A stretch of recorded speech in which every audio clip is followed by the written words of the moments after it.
ବୋଉ ମୁଁ कॉलेज जाऊची मते अपेक्षा करिबुन आज सांग मन सटी बाहर खिया पे कर दिबे ना। अरे पुओ तो सान भाईटे इंजीनियरिंग पढ़ुची प्रति मासरे 10-20 टंका दरकार एते पैसा आम कोठू आनिमा मो मुंडरे किछि पसुन रे पुओ। आलो बोऊ तू एथि पई मन खराब करछु।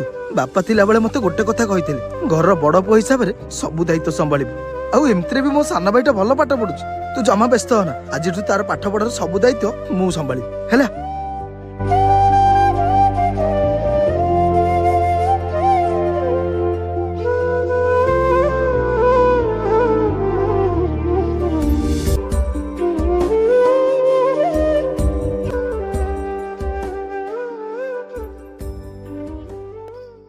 बुझिली बोऊ एबे प्रधान बाबूर छात पड़िबार अछि जाले मते एबे 10-15 दिन बाहर रहया पड़िबो आ घर सौदा पत्र सब ठीक ठाक अछि तो। अरे हाँ हाँ